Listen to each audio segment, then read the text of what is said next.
Thank you so much, Stella. Good afternoon, everyone.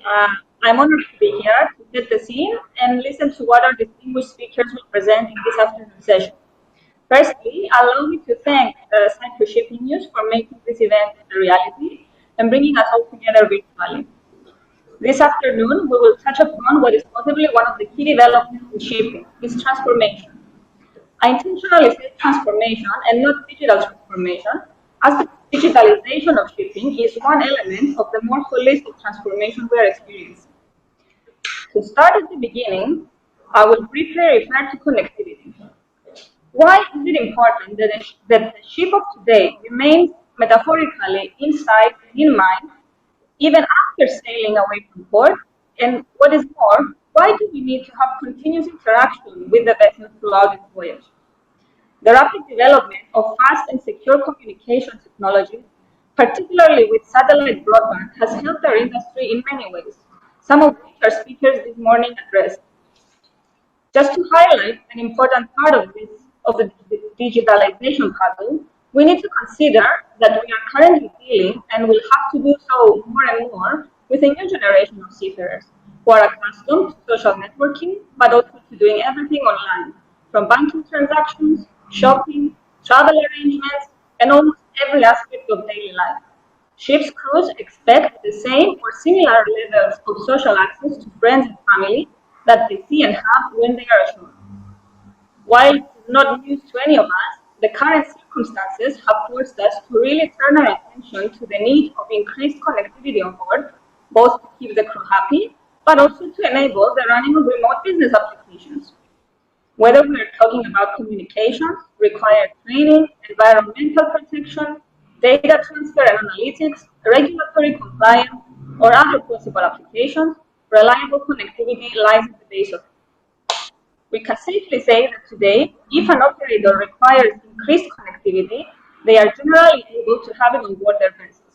There are numerous options available, and connectivity providers are generally able to provide a wide range of packages depending on the specific needs of the operator.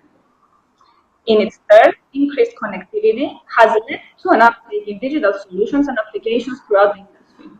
We have had several examples of the vulnerability of these new digital assets to cyber attacks, and this is how cybersecurity came to be a part of any discussion regarding digital applications. And we must take all these elements into account while still keeping humans at the heart of it. While some tasks are being automated, new and often more complex tasks are generated, requiring a different approach and skill set. Through the eyes and experiences of our speakers this afternoon, we take a glimpse at the future of shipping. We will look at different aspects of digitalization in the maritime industry and its effect on people, existing business models, infrastructure, processes, and possibly regulations. We will touch upon the need of thinking of digitalization as a continuous process and an integral part of our strategic planning, and we will consider the challenges faced throughout this transformation our industry is undergoing. With the World Maritime Day celebrated across the world today, we cannot but think about the 2020 theme, Sustainable Shipping for a Sustainable Planet. This really highlights the fact that the interactions between shipping and the surrounding environment have become and continue to grow more frequent and more complex, transforming our industry into an ecosystem. As in each ecosystem, we should not try to address each aspect as isolated processes. We should rather try and identify and understand those interactions and adapt to the demands of this ecosystem. Closing this short introduction, I would like to thank our speakers, Mr. Ephemios Haldeakis of One Ocean, Mr. Jacob T. Larsen of Bincom, Mr. Andreas Chrysostomou of Tototheo Maritime, Mr. Paret Kuyumjan of Monarch Global, Mr. Manos Manoli of Marvel Navigation and Chairman of the Cyprus Shipping Chamber Digitalization Committee, Mr. Gideon Lenki, EPSCORA Security Services, and Mr. Giampiero Soncini of IB Marine. Please note, you may send your questions throughout this session, and we will take as many as we can at the end of each presentation. And a gentle reminder to evaluate your speakers and this event as we go along.